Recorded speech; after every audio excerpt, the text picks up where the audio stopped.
colored. There are Learn its several people colors. here I would like to thank for organizing this.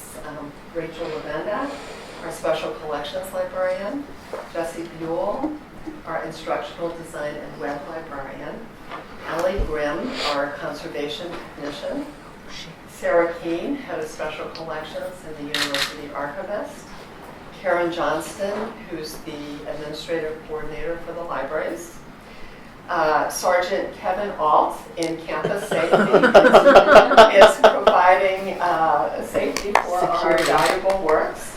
I'd like to thank the students who gave the monologues. Those were fabulous. I wish we had asked you to form a panel afterwards so we could ask you questions about that. And of course, Professors Laura and Sarasano, who will be formally introduced by Rachel Lavenda. So thank you. Rachel Lavenda. Sorry. It's all right, it happens all the time. So I'm very pleased to introduce Professor Susan Sarasano, the Edgar W.B. Fairchild Professor of Literature, and Professor Margaret Maurer, the William Henry Crawshaw Professor of Literature and Chair of the English Department. And I'm going to Go, Susan. Okay. play. Oh, I will go first. Am I in the way? No, you're not in the way. Don't worry, you're not on it. Okay. This is actually the 400th anniversary of the death of William Shakespeare.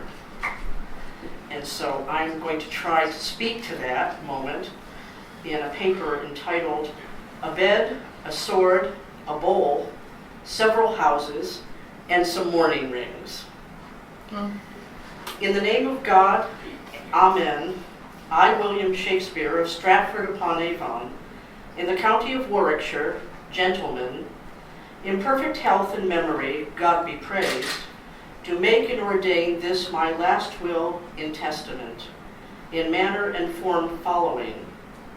That is to say, first I commend my soul into the hands of God my Creator, hoping and assuredly believing, through the only merits of Jesus Christ my Savior, to be made partaker of life everlasting, and my body to the earth whereof it is made.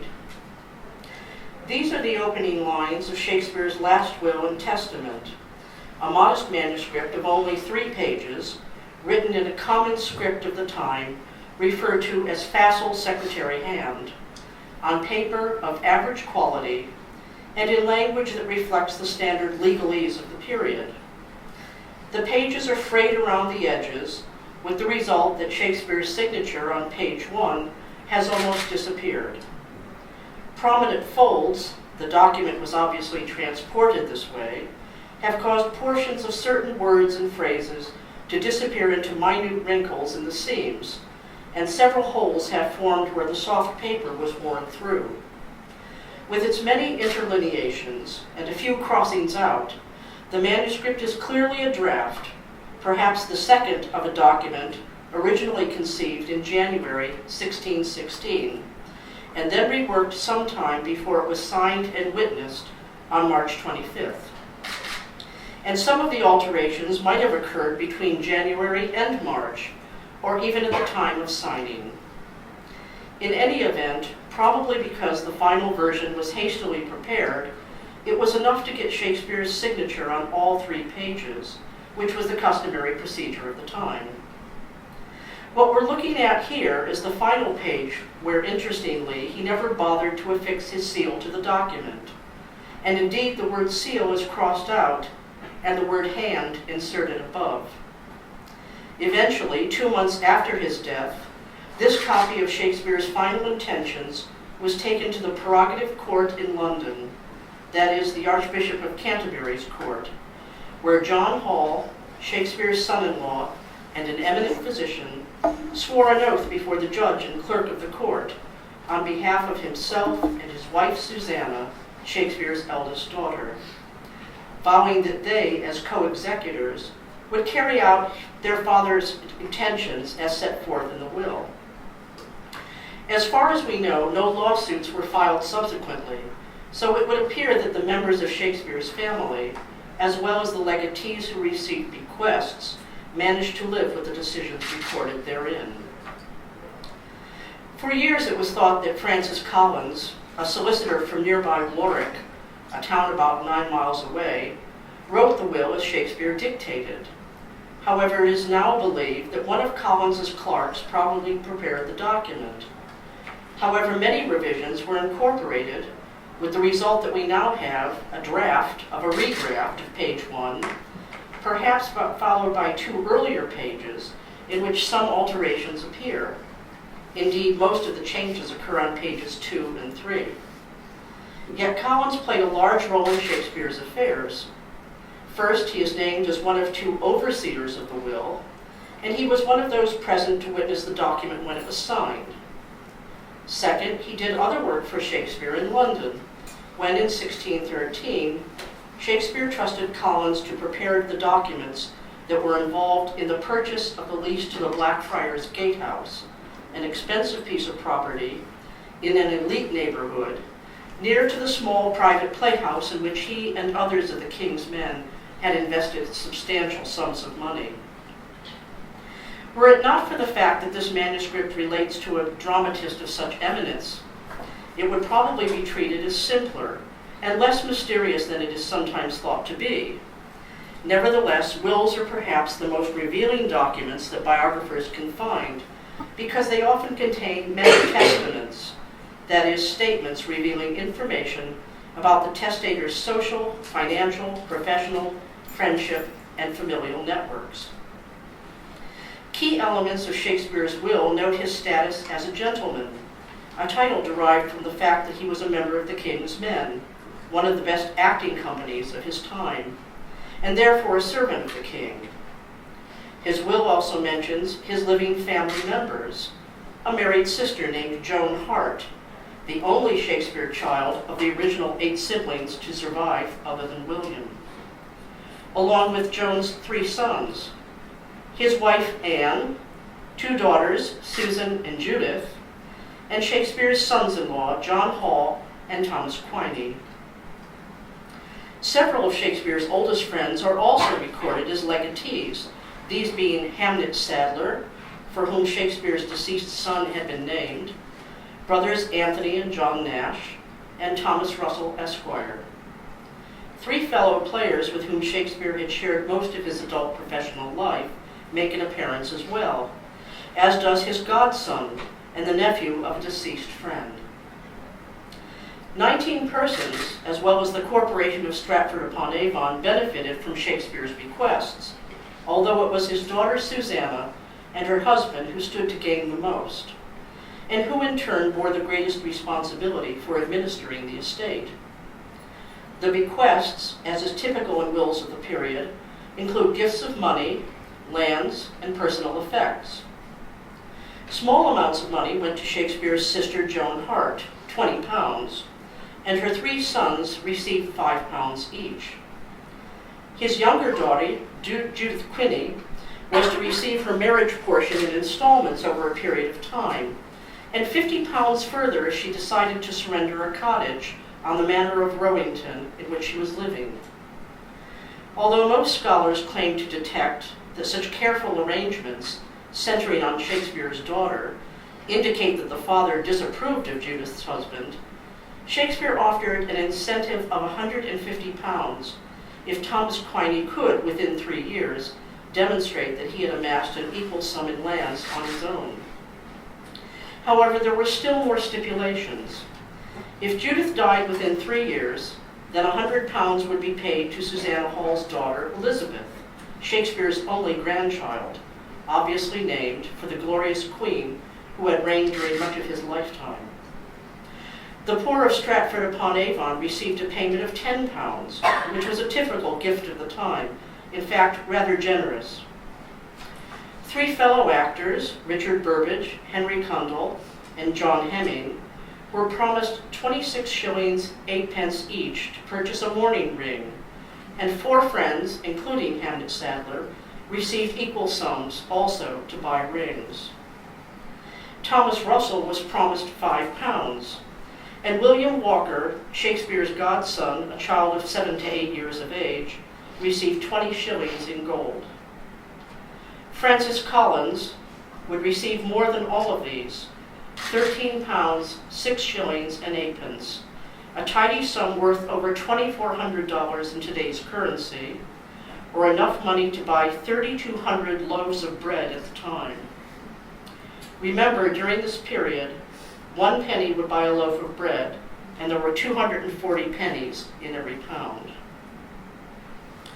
Shakespeare's most expensive properties, New Place, the Birthplace House on Henley Street, the Blackfriars Gatehouse in London, together with miscellaneous lands and fields in Old Stratford, went to Susanna and John Hall.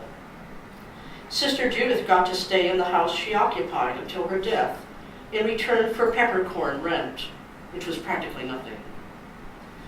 Other property holdings, which might have been numerous, were glossed over with rather amorphous legal rhetoric, again, quite typical in wills. A few personal possessions were distributed to individuals. Shakespeare's sword to Thomas Combe, the nephew of his friend John Combe. A silver bowl to daughter Judith. Miscellaneous plate, except for a bowl and broad silver, went to his granddaughter. Unspecified, quote, goods, chattels, leases, plate, jewels, and household stuff, after the funeral expenses were paid and other legacies dispersed, were to go to John and Susanna Hall. Shakespeare's clothing went to his sister Joan, who presumably distributed it amongst her 3 sons, or sold it if it was not useful to them. From the arrangements outlined in the will, it would also seem that the Halls had agreed to look after Shakespeare's wife, who was around 61 years of age when he died. And perhaps this is one reason as to why the Halls moved from their own house into New Place immediately after his death. The personal item that has drawn the most careful examination has been the famous second best bed with the furniture, by which Shakespeare probably meant either the marriage bed shared by the couple or the bed reserved for guests with all of its hangings and bedding. A third, less acceptable theory is that the bed was to be donated to the church, which would have sold it and kept the profits as a kind of donation. It was not uncommon for beds and their trappings to be cited in wills, however, as they were the most expensive pieces of furniture in a house, and if not actually used by heirs, could be sold for a substantial sum. All in all, the monetary bequest totaled around £350, or just over $52,000 in today's currency. As was common, most of the estate was invested in property, as well as in the share of church tithes in which Shakespeare had invested a staggering sum almost 20 years earlier. It was incidentally this venture that earned him the title of lay rector within the parish, and which allowed his body to be buried behind the altar rail of Holy Trinity Church. The position of his grave had absolutely nothing to do with his fame as a dramatist. The inordinately large scale of the investment in tithes was probably justified, he thought, because tithe income was assured, and he might have thought as well that the rate of return might grow over the remaining 12 years of the lease. Some of the tithe income was doubtless generated by rents of lands, and the area around Stratford-upon-Avon was blessed with a thriving market town, an advantageous regional location, and an economy was sustained by the booming wool industry. Other significant aspects of Shakespeare's will include the fact that the arrangements are primarily aimed at keeping the estate intact in the event that John and Susanna Hall have a male heir in their future. The older daughter and famed doctor are clearly perceived as competent and trustworthy, and they already have one daughter, so Shakespeare probably assumed that they were likely to have more children. As a result, a large section near the end of the will is given over to setting up an entail, detailing what would happen to Shakespeare's estate if there were as many as 7 sons born to the Halls. Unfortunately, there were none, and the entire Shakespeare family line died out in 1670 with the death of Shakespeare's granddaughter. While some biographers have examined Shakespeare's will and found therein a portrait of a father who favored his older daughter, and a husband who gave little regard for his wife of many years, I would point out that some legal elements can be used to create a very different picture. First, we need to consider that while some stipulations concerning Judith restrict her ability to collect the marriage portion in one lump sum, they also make it difficult for her husband to spend her inheritance all at once, protecting Shakespeare's second daughter from financial ruin. Inhabiting a house owned by her father and receiving a grant of £10 per year would guarantee her a secure, if not a lavish, living. Secondly, the arrangements for the management of the estate placed two overseers, lawyer Francis Cullen and Thomas Russell, Esquire, a family friend, as backup to the executors. Thus, the terms of the will avoid pitting one sister against another. Third, there is a genuine attempt to encourage the Quiney marriage to succeed, regardless of the fact that it had gotten off to a rocky start, by offering matching funds if Thomas could make a success of himself within the first 3 years after the nuptials. Finally, although such claims have been made, there is no real evidence that Shakespeare was dismissive of his wife Anne, who was probably entitled by law to the customary widow's third of the estate, a custom that did not have to be set down in a will. Further, Shakespeare obviously allowed her to keep all of the personal items that she owned before her death, any jewels, silver, clothes, or other objects in the house that had value, sentimental or not. Whatever these might have been, they are simply not mentioned in the will. Also, he obviously had agreements with the Halls that Anne would remain in her home. Not only this, but by now it should be clear that Shakespeare's will, and in fact most wills of the period, were not as detailed as we might anticipate. Personal possessions, leases, and currency were often given away well before a person actually died, and money was regularly hidden or underreported quite on purpose in order to lower the amounts assessed for subsidy taxes or other required collections. Consequently, when Shakespeare mentions, quote, all my barns, stables, orchards, gardens, lands, tenements, and hereditaments whatsoever, it is the category of hereditaments that is the most amorphous, encompassing not only freehold lands, but incorporeal hereditaments, which encompassed heritable titles of office, coats of arms, rights of way, tithes, pensions, annuities, rents, and any other income that is not corporeal or movable as are goods and chattels.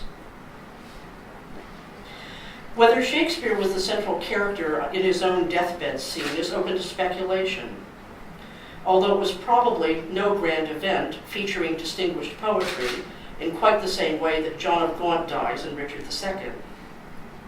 The signature on the final page of his will, which you can see kind of here, seen by some as unusually wobbly, has been interpreted as a sign of unsteadiness and declining health. In fact, some have rooted their speculations on Shakespeare's final illness with an eye to some disease involving a palsy or tremor, arguing that it is evident here. As might be expected, theories relating to Shakespeare's health issues range broadly. According to John Ward, the local vicar, writing some 50 years after Shakespeare's death, Shakespeare, Michael Drayton, and Ben Jonson, two fellow dramatists, had a merry meeting, and it seems drank too hard, for Shakespeare died of a fever there contracted. Other, more recent suggestions, emphasizing the haste with which the will was prepared, have included the possibility of a cerebral hemorrhage induced by years of stress and uncertainty. One commentator thinks that the tremor in Shakespeare's arm was linked to syphilis, which can be accompanied by dystonia and involuntary muscle contractions, while another has introduced the possibility that a diagnosis of typhoid, a common problem caused by inferior sanitation, is consistent with Ward's report of fevers leading up to the poet's demise, and also with neurological issues. A fourth suggestion, that of influenza, is based on contemporary reports that an epidemic of flu struck Shakespeare's village during the winter of 1615-1616. Less common explanations, for obvious reasons, include the possibility of alcohol or drug abuse. Perhaps tellingly, extensive archaeological investigation on the site of New Place in 2001 turned up some small 17th century clay pipes containing the residue of cocaine and marijuana. However, such substances were often used for pain relief during the period, and if the halls had at times housed patients, there might be reason to think that Hall's medical practice was somehow connected with such items. To all of these possibilities, I would like to add that many types of neurological movement disorders, on their own and unrelated to other illnesses, are genetic and emerge in individuals after the age of 40. Consequently, while all of this speculation is interesting, it remains largely inconclusive. Samuel Sheinbaum, who first documented Shakespeare's life by using public records, ends his narrative by parsing through the bequests of the dramatist's will. Sheinbaum's is a straightforward, cautious, and unembellished history. Shakespeare's will is not, he writes, a poetic testament, but a characteristic will of a man of property in the reign of James. 10 years on, Park Honan ends Shakespeare's life with an investigation of the conditions that make typhoid the likeliest cause of death, especially because a stream bounded the yard of New Place and water was a frequent source of the disease.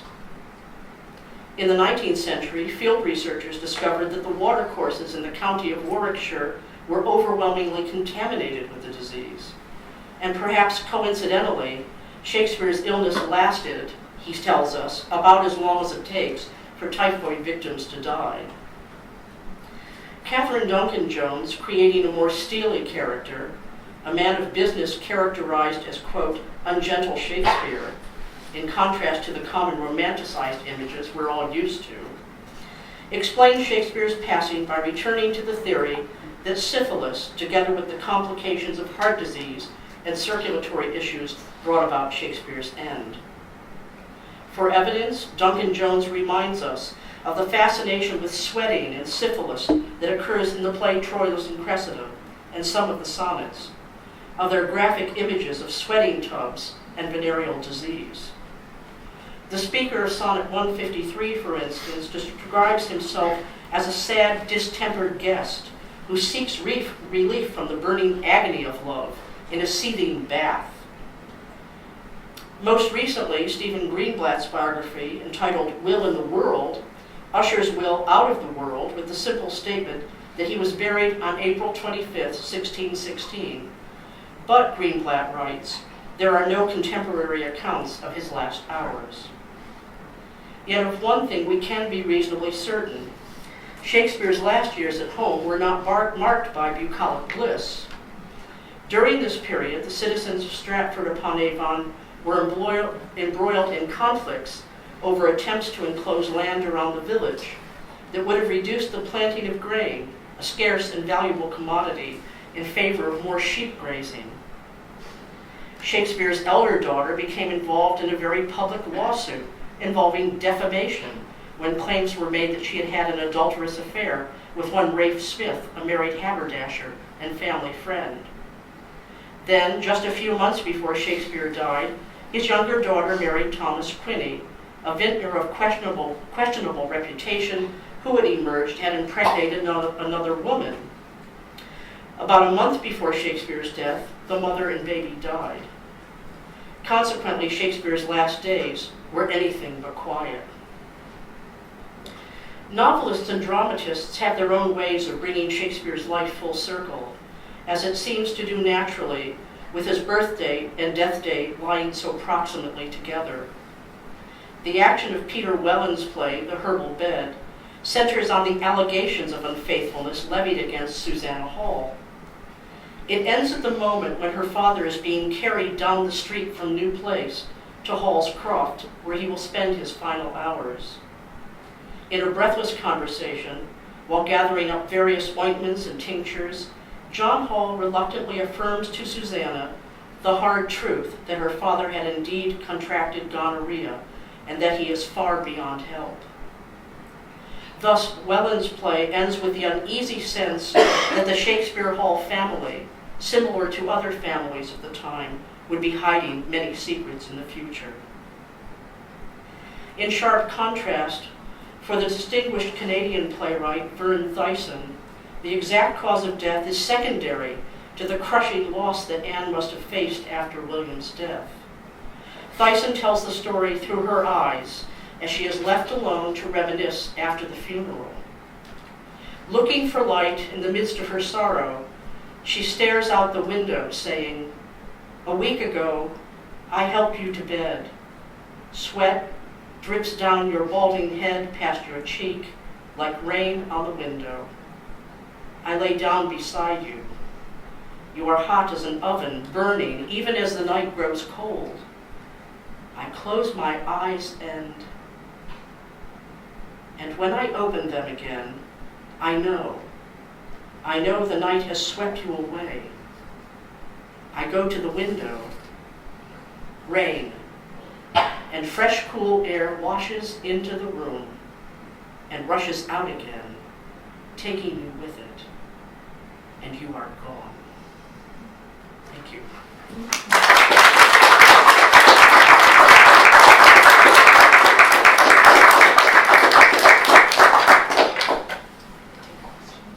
No, go ahead. We'll take questions at the end. Go If ahead. anybody has a question. No, go ahead. Okay, so we don't get caught up in them. Okay, go ahead. You're right. Well, I'm here to talk about books. And at the Folger Shakespeare Library, when they bring out the really rare books for people to see and even touch, they call it the petting zoo. So there's a kind of petting zoo back there right now, although the things you most want to pet are under glass. You can't get to them. But I'm told that if you come to special collections, Yes. Rachel, you can come up close. You want to come and actually weed through them? Let me know. I confess to some ambivalence about making a big deal about the 400th anniversary of Shakespeare's death. I tend to be rather more inclined to celebrate his life. But on the analogy of saints' days that are normally associated with martyrdom, the death is celebrated, and I'm willing to proceed. If you do the arithmetic, knowing that Shakespeare died in 1616 reminds you that he died at the age of 52, having composed singly or in collaboration with others an astonishing body of intricate works, plays, and poems that impressed his contemporaries, sometimes grudgingly, and ultimately became a source of fascination by people who do not even speak the language in which he composed them. The phenomenon is not, of course, without precedent. In 1598, a man named Francis Mears paid tribute to a 34-year-old Shakespeare by writing that the sweet, witty soul of the Roman poet Ovid was still alive in the works of mellifluous and honey-tongued Shakespeare. Mears was alluding to the speech Ovid puts in the mouth of Pythagoras in the 15th book of his poem Metamorphoses, where Ovid has Pythagoras say that the soul is immortal because when the body a soul inhabits dies, the soul moves to inhabit another body, a process we call transmigration, but that Shakespeare's contemporaries referred to by the excellent word metempsychosis. Muir says that Ovid's soul persisted through human time, and that in 1598 it was inhabiting the body of a glover's son from Stratford. Ovid's sense of his own immortality is somewhat different. He ends his epic poem Metamorphoses with this astonishing prediction. "Now stand, my task accomplished, such a work as not the wrath of Jove, nor fire, nor sword, nor the devouring ages can destroy.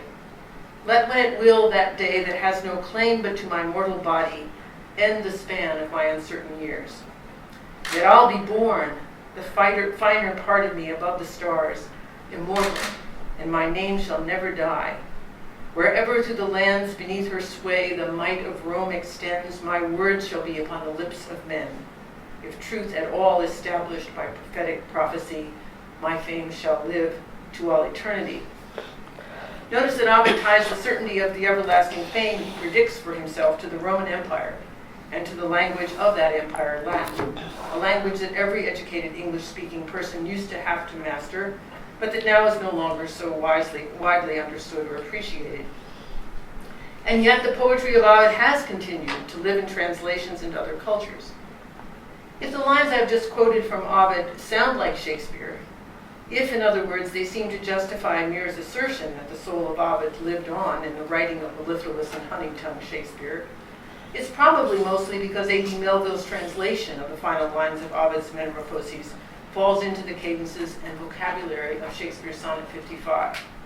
Not marble nor the gilded monuments of princes shall outlive this powerful rhyme, but you shall shine more bright in these contents than unswept stone besmeared with sluttish time. When wasteful wars shall statues overturn and wars root out the work of masonry, nor Mars' sword nor war's quick fire shall burn the living record of your memory. Against death and all oblivious enmity shall you pace forth. Your praise shall still find room even in the eyes of all posterity that wear this world out to the ending doom. So till the judgment that yourself arise, you live in this and dwell in lovers' eyes. Unlike Ovid, Shakespeare isn't focused on the eternity of his own name, but on the eternal memory of his beloved.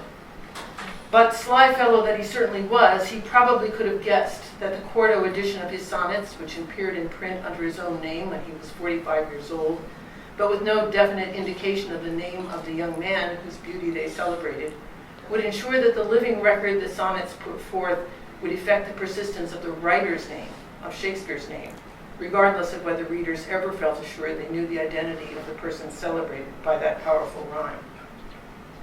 The living record is the book. So my subject today is some of the books that the Colgate Library Department of Special Collection possesses, and their significance in keeping alive our sense of the brain, the mind, the soul, if you will, of William Shakespeare.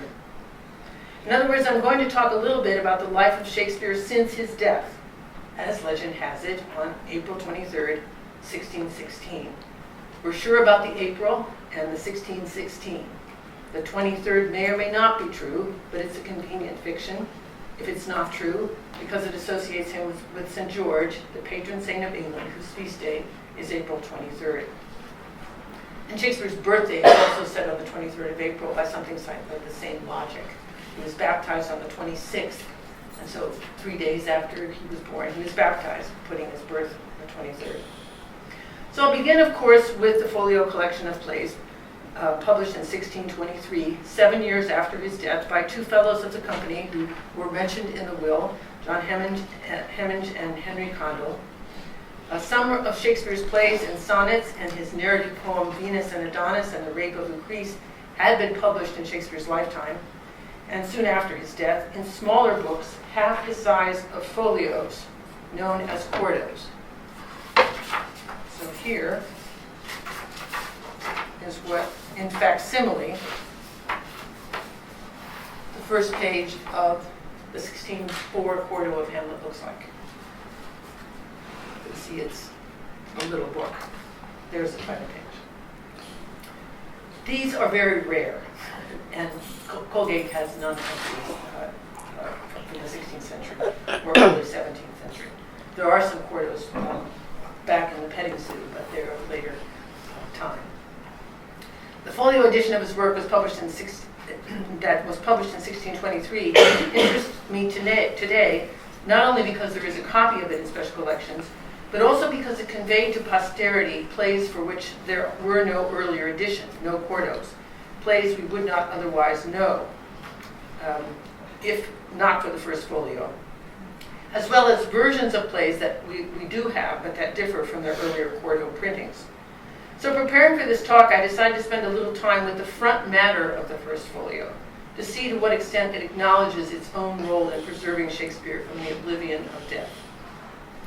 In their dedicatory epistle of the volume to the Earls of Pembroke and Montgomery, Hemming and Condell emphasize that the trifles they are publishing in this book outlive the author of them. And they note that he did not have the fate, as they write, common with some, to be executor to his own writings. In saying this, they could have been thinking of Shakespeare's younger contemporary, Ben Jonson, perhaps one of the drinking buddies on that fatal evening, who in the same year Shakespeare died, had, at the age of 44, published a folio of his own works, plays, poems, masques, and entertainments, printed in folio. And of course, it's not going to be back there today, but Colgate also owns a first folio of Jonson's work, as well as a second folio. Hemmings and Condell describe their hope to, quote, humbly consecrate to your honors these remains of your servant Shakespeare. And then, in the second epistle, to the great variety of readers of the volume, Hemmings and Condell strike a jauntier note. From the most able to him that can but spell, in other words, the great variety of readers, from the most able to the ones who can barely spell, there you are numbered. We had rather you were weighted, especially when the fate of all books depends upon your capacities, and not of your head alone, but of your purses. Well, they say their reader's privilege is to read and censure. Do so, they write, but buy it first. That is, by purchasing a book, you will commend a book, the stationer says. Then howsoever your brains be or your wisdom, make your license the same and spare not. Judge your 6 penny worth, your shillings worth, your 5 shillings worth at a time or higher, so you rise to the just rates and welcome. But whatever you do, buy. Hemmings and Condell then go on in something in the same vein they mind in the Epistle to Pembroke and Montgomery. It had been a thing, we confess, worthy to have been wished that the author himself had lived to set forth and oversee his own writings. But since it's been ordained otherwise, and he by death departed from that right, we pray you do not envy his friends the office and their care and pain to have collected and published them.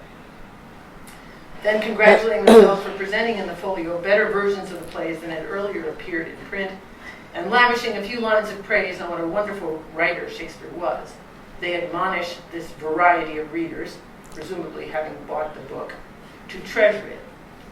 But it is not our province who only gather his works and give them to you to praise him. It, that is the duty of praising Shakespeare, is yours that read him. And there we hope to your divers capacities you will find enough both to draw and hold you. For his wit can no more be hid than it could be lost. Read him therefore, and again and again. And if then you do not like him, surely you are in some manifest danger not to understand him. Now this can be dismissed as the puffery of a prefatory epistle, but it rings true to a teacher of Shakespeare like me. It is necessary to read Shakespeare again and again. And when I find myself not liking what I read, I persist in rereading, and I mostly think that the problem of my not liking him can be traced to my not having understood him. I think Hemmings and Condell must have, at least at some level, been writing about the experience as fellow actors of committing Shakespeare's lines to memory and saying them over again and again. In addition to these prefatory epistles, the first folio front matter includes poems praising the contents of the volume. And here it is that we find most explicitly the assertion that the book is the instrument of Shakespeare's ongoing life. The first of these commendatory poems is the longest and most impressive. Its author is none other than the same Ben Jonson, who in the year of Shakespeare's death took care to oversee the printing of his own writing. Jonson entitled his poem "To the Memory of My Beloved the Author, Master William Shakespeare, and What He Hath Left Us," a title that seems to acknowledge Shakespeare's death by suggesting that his plays are a legacy. But after 16 lines ruminating on his own motive in setting out to praise Shakespeare in the manner of a funeral eulogy, Jonson finds himself striking a somewhat different note.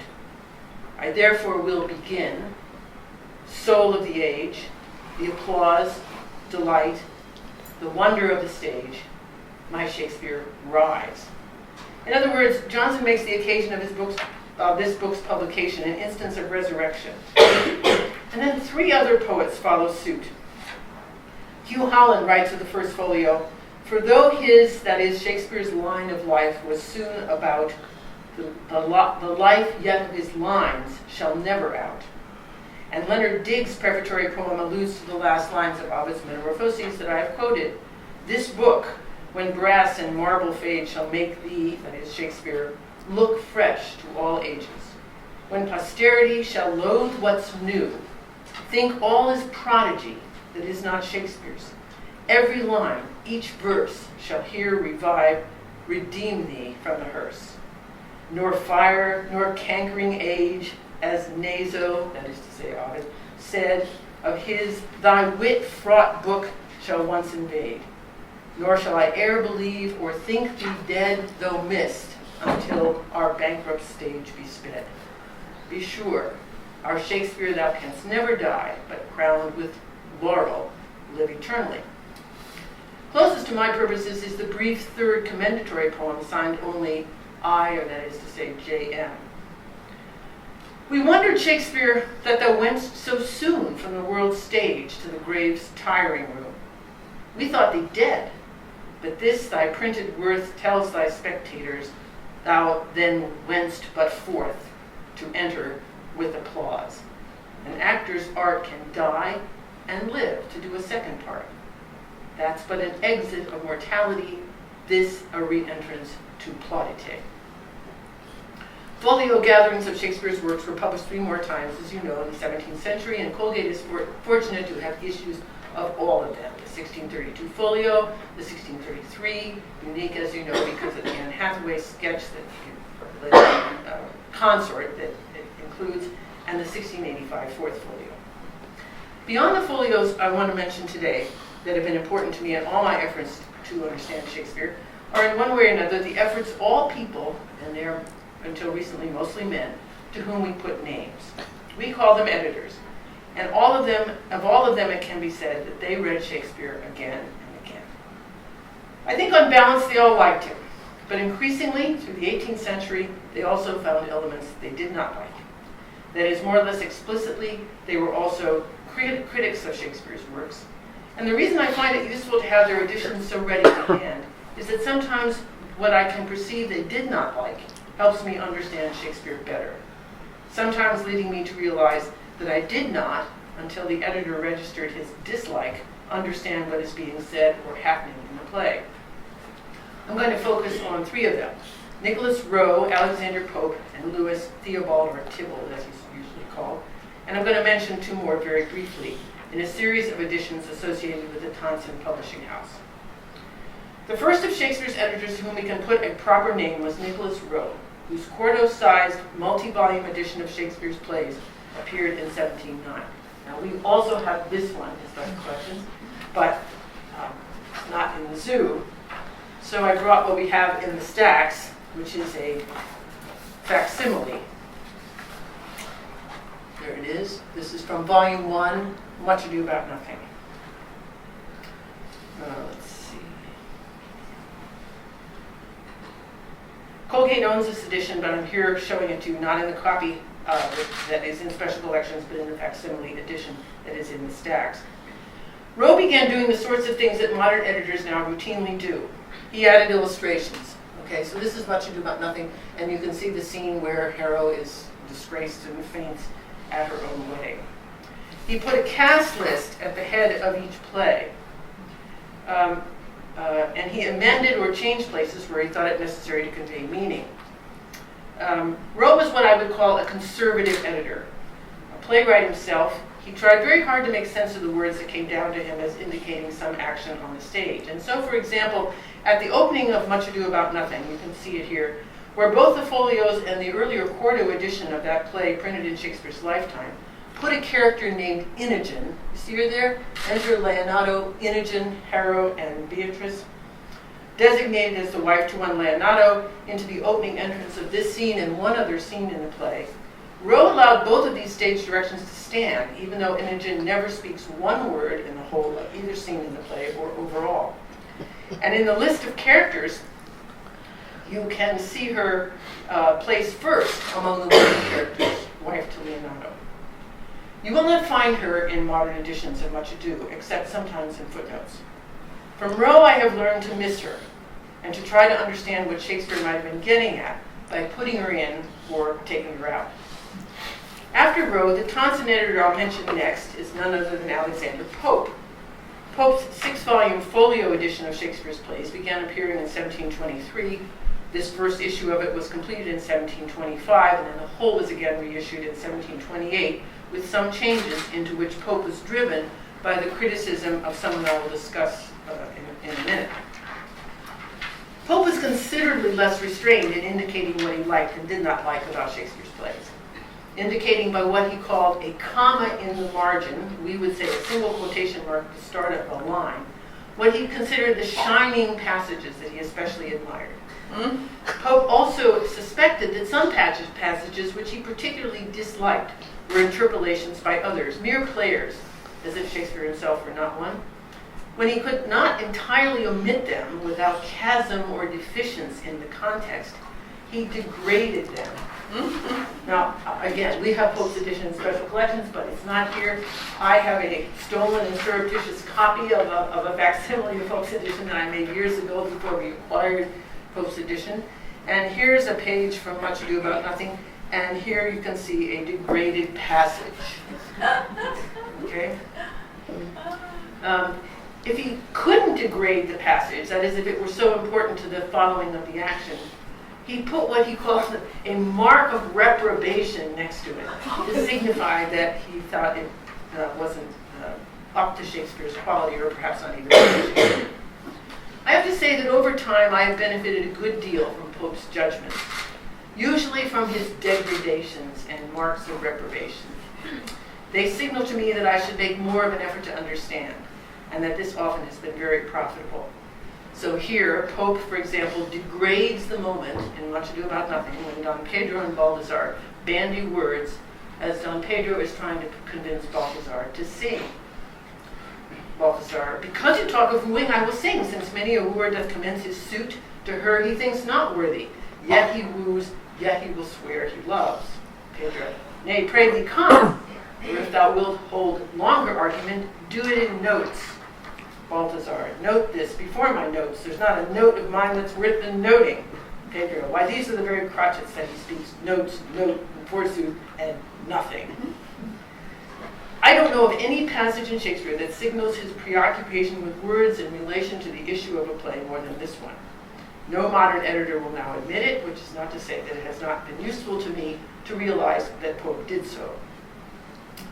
The only edition we have of Louis Thibault's 1733 edition is an AMS facsimile reprinted in the stacks, and I couldn't find it. I went to fetch it out. Theobald, or Tybalt, as his name is usually pronounced, sharply criticized Pope's edition, and in the process of replacing it in the Tonson lineup of editions of Shakespeare, he was preparing his own edition, and he published, I do have, this is my personal copy of this extraordinary book, Shakespeare Restored, or a specimen, I don't know if you can read this, a specimen of the many errors as well committed as unamended by Mr. Pope in his late edition of the Poet. Some people consider Tybalt the first truly modern editor of Shakespeare, but his star has lately been waning, and for my money, not soon enough. I know nothing more provocative to my imagination than a note that a particular reading of a line is not what is in the original text, but is in fact Tybalt's suggestion. It is to Tybalt that we owe the omission of Inogen from the sage directions in Much Ado. And it is to Tybalt that we owe the insistence that Miranda in The Tempest did not say this to Caliban. Abhorred slave, which any print of goodness will not take, being capable of all ill. I pity thee, took pains to make thee speak, taught thee each hour one thing or other, when thou didst not savage know thine own meaning, but wouldst gabble like a thing most brutish.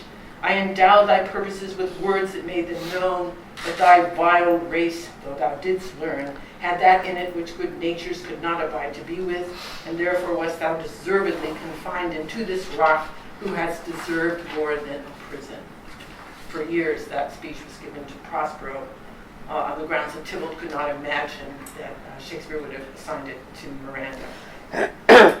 But now it is firmly again in Miranda's mouth in modern editions, with serious consequences for our understanding of Shakespeare's characterization of Prospero and his daughter.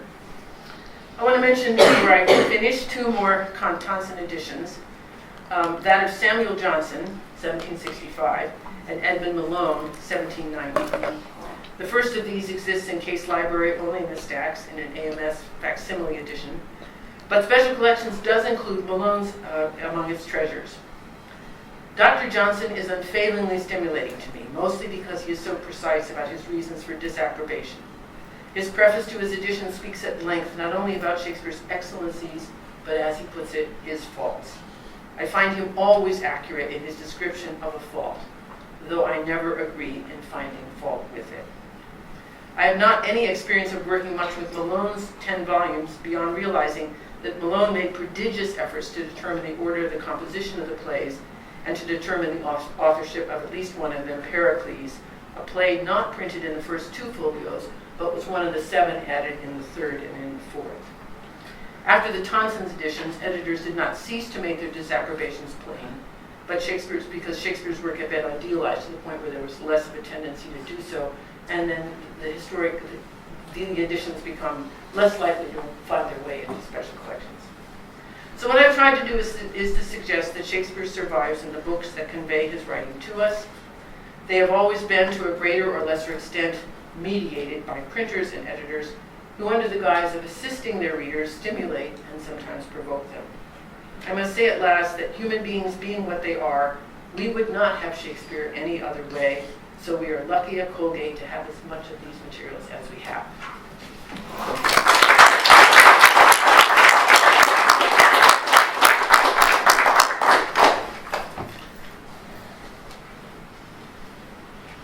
Is it? You can just leave. Leave it in case you need it. Oh, that's my phone.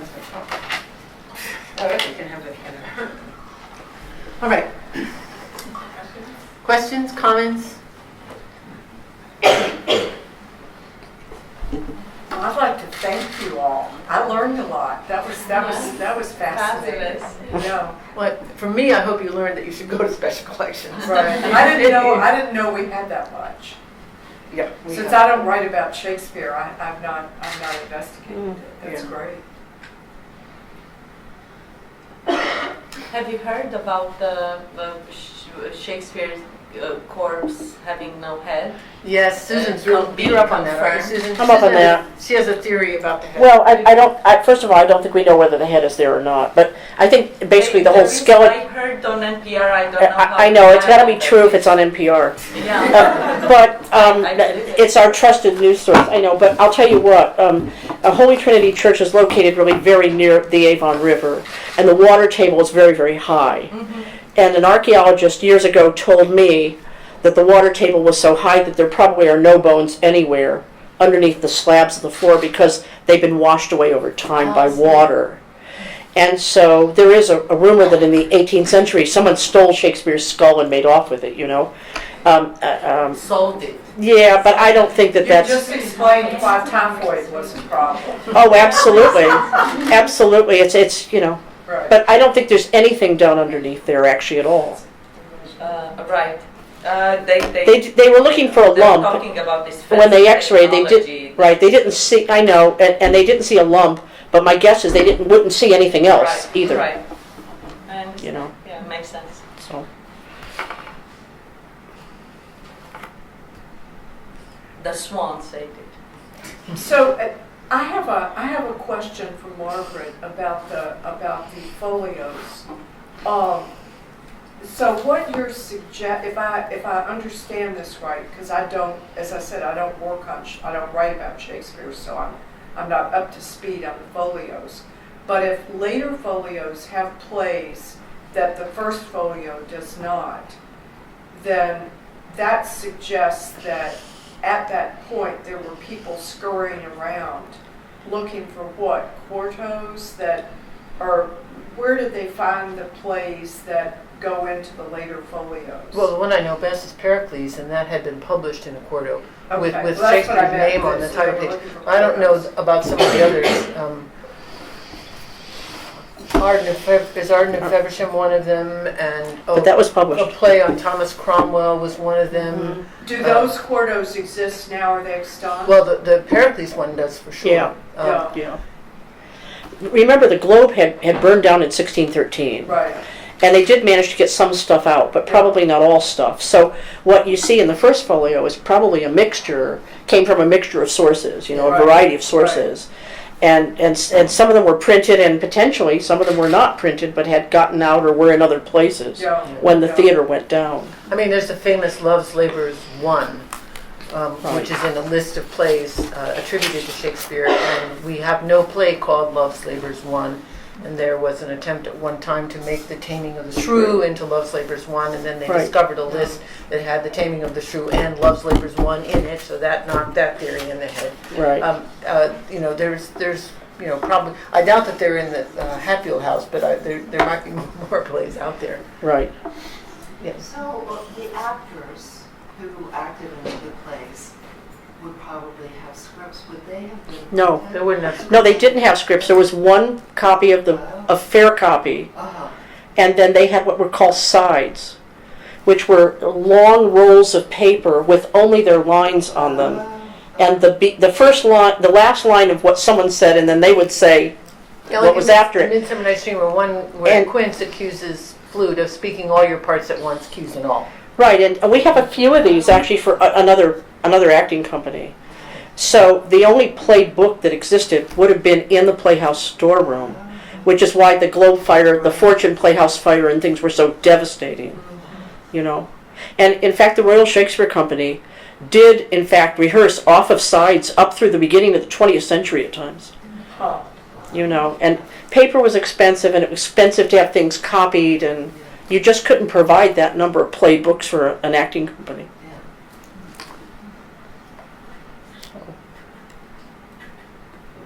Is it the case that there are no manuscripts of Shakespeare's work? Perhaps. It's just the literary stack contested. Probably. Yeah, there's something called the Book of Sir Thomas More. Uh-huh. and it's in the British Museum, and it's a play about the Chancellor, Henry VIII's Chancellor, and it's sort of it's not really a saint's life, because in a lot of it more is kind of a jokester. It's a chronicle. But he is ultimately executed at the end.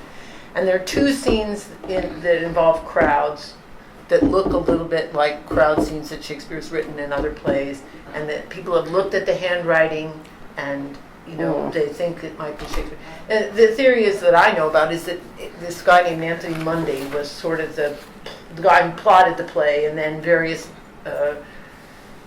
playwrights contributed scenes. And so it may be that two scenes in the Book of Sir Thomas More are in Shakespeare's handwriting.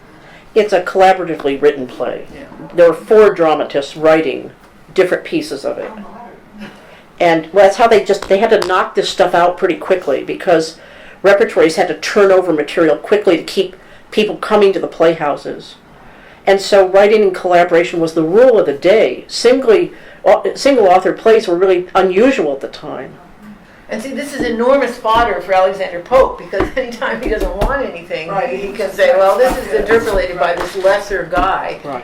who decided to do a kind of rip. How do you feel about the Dr. Faustus scenes in the B text? Do they look like Marlowe to you? No.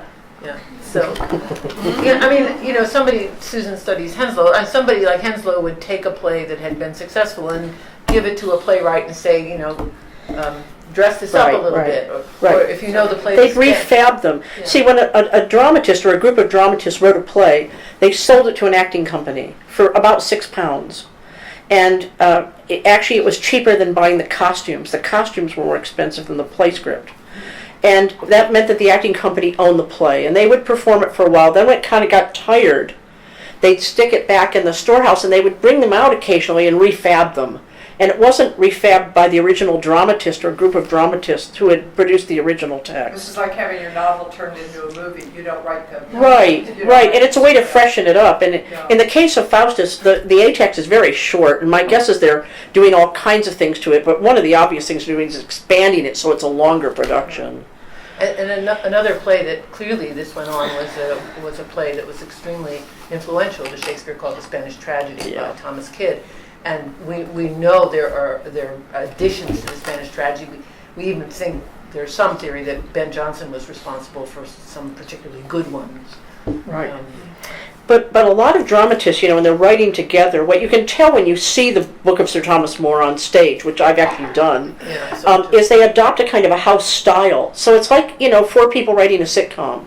They adopt a house style, and you can't tell when one person stops writing and the next dramatist starts writing. You just can't tell. It all seems absolutely seamless when you're watching it. Yeah, unless you think that one of the people is Shakespeare, and then Shakespeare's lines Right, about well, him is these great things. Right, then you want to hear greatness in this particular speech. And then, Does all of the speculation about Shakespeare dying from gonorrhea, from syphilis, I don't think you can die from gonorrhea. Were they able to distinguish between gonorrhea and syphilis? absolutely. Yeah, they certainly by treat that it time- And they treated them differently. very different. Oh, okay. But what you You must can die of gonorrhea if you can say you can and Without people penicillin. but people went on for years with syphilis, and Oh, I know syphilis was that. epidemic. Oh, I know, everybody In the- appears to have had that. And it probably has to do with the fact that lots of family lines seem to die out in strange ways Right. during this period. I mean, it has to do with the fact that Henry VIII could not have a son. I mean, these women could not bring these male children to term because syphilis was really much harder on the male fetuses. Yeah. And so, in other situations, it seems like that's what happened too. Shakespeare's whole family line had died out when his granddaughter died. That was it. Well, We don't know why. but, I mean, in other words, there's absolutely, he could have 51, 52 is not old then. Well, I mean, it is old then. I mean, Chaucer made it to about that age. And so he could have died an absolutely natural, I mean, it didn't have to be. no. And as I said, there can be there Right. can be genetic tremors that come in to people over the age of 40 that have nothing to do with disease, actually. He was in a hurry when he wrote his name. Well, except that there are 5 signatures. I mean, if you really want to see this, there are 5 signatures that we have that we know are Shakespeare's. And they all look pretty different, and that's the beginning of the problem for paleographers. Right. Because here are the signatures, okay? Here they are, right here. Can you see these? Okay. This is the final signature on page 3 of the will, which they think is really rather shaky. The odd thing is that this is on page 2 of the will, and this looks shakier to me than this, actually. It looks more wrongly than this.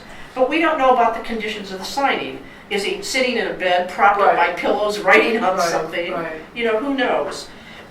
This signature here is the Blackfriars property deed written 3 years earlier, before, in fact, he signed the will. And this one is on a different deed related to the same property sale. And actually, they look pretty different. Here he actually goes ahead and abbreviates his name, WM. And look at how different this S is from this S. Yeah. Now, if you can look at this A right here, and you see the little tail that comes up, Yeah. this is this famous spurred A, which is unusual. It's an unusual configuration in handwriting of the period. And it is this that is in those little passages from Sir Thomas More that makes people want to connect this signature with those passages in that play that was collaboratively written. This signature appears on a deposition in 1612, so only 4 years before. And notice that he writes the first part and then abbreviates the whole last part of his name, Shakesp. EARE is abbreviated with this long line.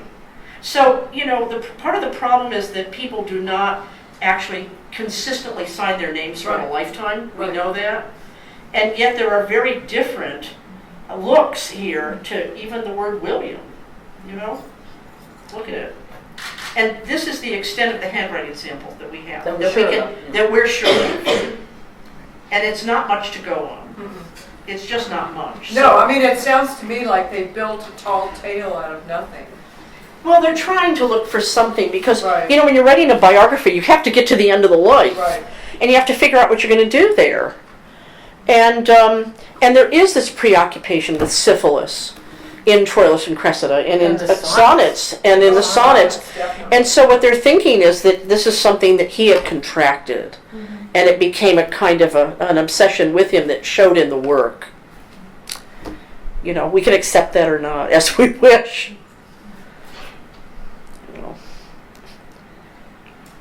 I think the likeliest thing, if it has to be a disease, is either syphilis or probably typhoid. Just because the whole area, it was just rife with it for centuries, apparently. And there was a lot of water. The strange thing, though, is that no one in his family seemed to get typhoid. And you would think if you had someone in a house who was ill with typhoid and you were tending to them, that given what sanitation was like, someone else would have contracted typhoid. It's a fever. It's a bacterium. Yeah, isn't that the origin of the phrase typhoid Mary? Yeah. Typhoid Mary? Yeah, it is. It is. I mean, you would have thought, but no one else died at that time in the family. So we just don't know. No. We just know that he was young. He drafted what was apparently the first stage of a will in some way in January, and then he was fine. They redrafted it and he signed it in March, and about a month later he died. Back in the petting zoo, there's a comic book, one of the Sandman comic books. Yeah. Who's the artist in the Sandman? The author's Neil Gaiman. Gator, Neil Gaiman. And he makes a big deal about the connections between, he writes these, they're quite interesting really. He draws in the circumstances of the plays and psychologizes Shakespeare, and I think there's one about the death. Yeah. You can get them online. Neil Gaiman, they're worth paying for. Was it customary for somebody of his stature to write the will only in the proximity of death, or it was... Everybody wrote wills in the proximity of death, unless you were extremely wealthy, in which case... But people could just write the will long before, without the thinking about death. You could, if you, let's say you were married and you had a sizable estate that you worried about. Mm-hmm. You might sit down upon the marriage and write a will, as you would today, actually. But for the most part, people waited until the last nanosecond. And that So opening that would language be you read is pretty an formulaic. indication It's all that formulaic. He was ill, and this prompted the writing of the... Well, that's the theory, is that there was something going wrong in January 1616, and so he decided he had to do something to draft a will. And there's no sense that he wrote this document. I can tell you that from the handwriting. It's pretty clearly a clerk who was working with Francis Collins, who was his solicitor. And it's clearly not Francis Collins, because we have other handwriting samples from him, and they don't match at all. Okay? So some clerk, and he probably came and took notes and went away and wrote it up. And that's why there was so much redrafting. That's my guess as to why there was so much redrafting. It was expensive to write a will. And 9 miles, Warwick was 9 miles away, and that's a hefty distance. Right. Nowadays it's a 20-minute car ride, but in those days, to get from Warwick to Stratford-on-Avon was not around the corner.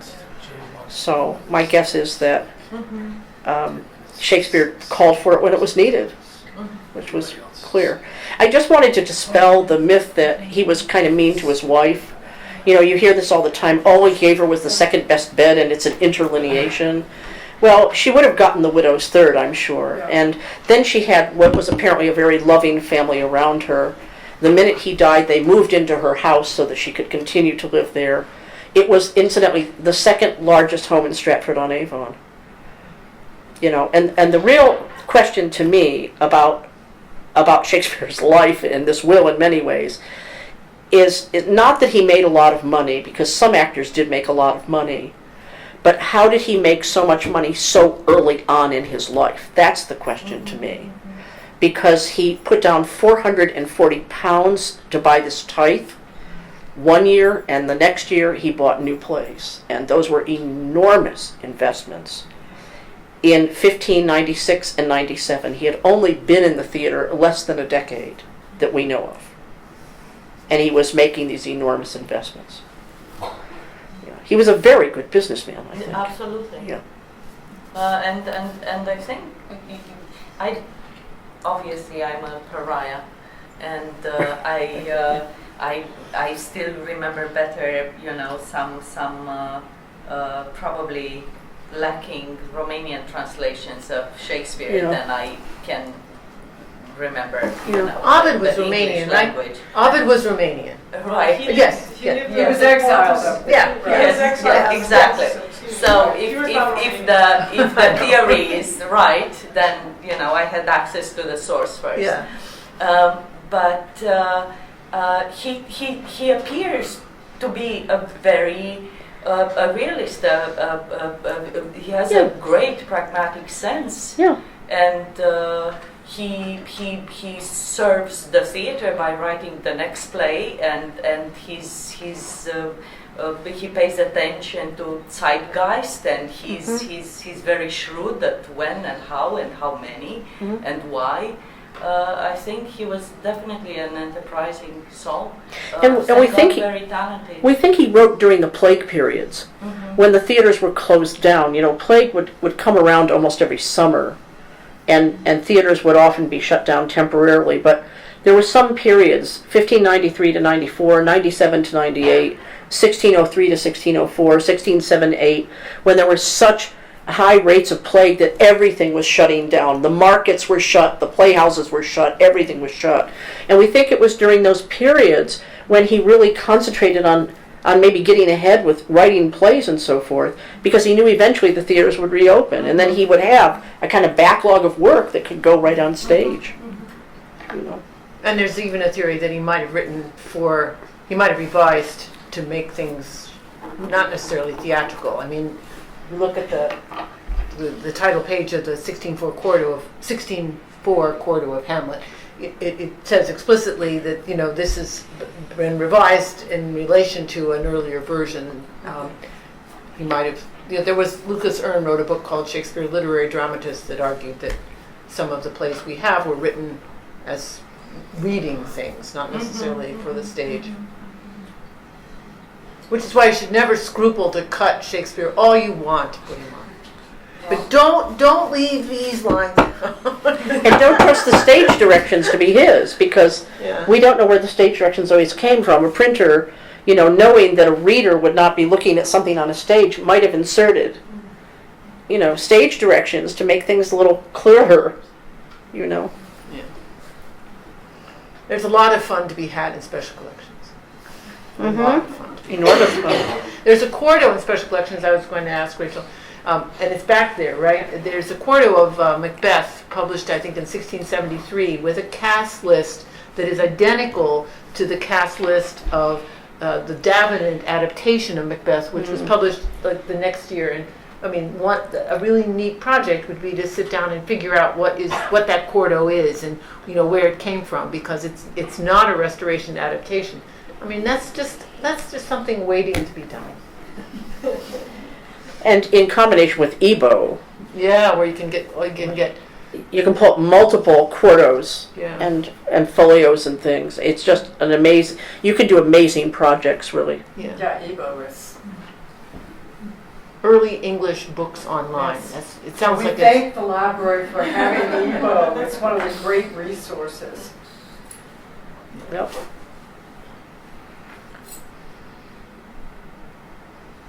I have one last question. So, Germaine Greer wrote a book called Shakespeare's Work. Yeah. Given that, you know, we have this image that may or may not be so what do you think of that book? Well, I'd rather answer boy. what I think of Germaine. No, go ahead. Yeah, go ahead. No, you go ahead. No, I mean, I think of all books like that. They're fun, you know. There's a thesis there that is about, you know, men and women. There's way back in the 70s, Germaine Greer was asked. The students in the room will not understand these references. Whom she disliked more, Norman Mailer or Ted Kennedy. And she said, there are degrees in all things, but if I had to breed with one of them, the world might just as well come to an end immediately. She's a really witty woman, and she's, you know, it's fun. Yeah.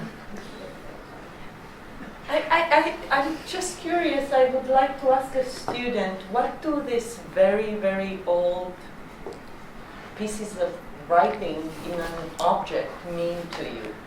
I mean, would you like to have a book? Would you like to have one of those, you know, on your desk? I'm just curious.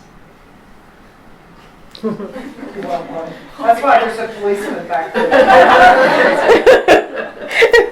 Well, I mean, I collect older versions. of Yeah, you're special. So I'm asking everybody. I'm sorry. Go ahead. Yeah, so I mean, I would love to have one. Well, Something I have. Right? yeah, I'm a Philistine when it comes to that. I mean, I know there are really important differences between, you know, the original, but I buy facsimiles. I love, you know, I just want to see what it looked like in the original, and I have a few first editions of things but I don't particularly treasure them except as investments.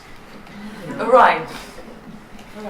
But I was just curious because I noticed that, you know, younger generations don't have too many shelves for books. And I still live with books. You know, moving is still an ordeal because of that. Yeah. And they mean they're not, they have no value but sentimental value. They, you know, and they're not precious books, they're just bought and read and connected to moments in life and to growing up. And it's just seeing a book has a specific value to me, and I was wondering what kind of an experience you have when you look at those books under the piece of glass, you know. Yeah, I mean, I think that there's a big appreciation for it. I mean, you know, these days, a lot of students just have like e-books, I guess, and like, I mean, when you see one of those, like, well, these are under glass and like a petting zoo petting zoo.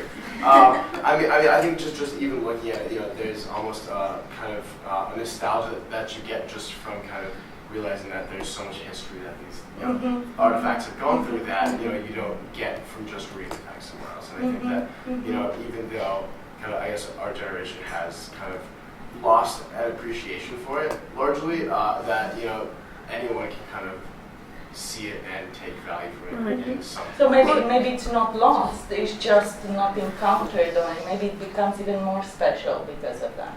Well, the proof of what you're saying, I mean, I was at the Folger when this plan was put forward that for the 400th anniversary of Shakespeare's death, they were going to take a folio or several folios and make sure that, you know, one of those Folger folios visited every state in the Union in 2016.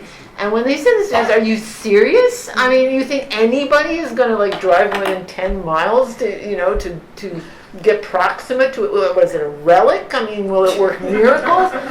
You know, I personally own 3 facsimiles of the first folio. Why would there's one in the Colgate lab? You know, well, you know, as Joanne says, it's like hotcakes. I mean, people are lining up.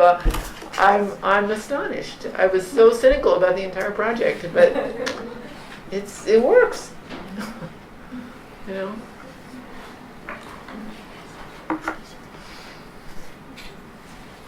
Well, thank you for. Thank you.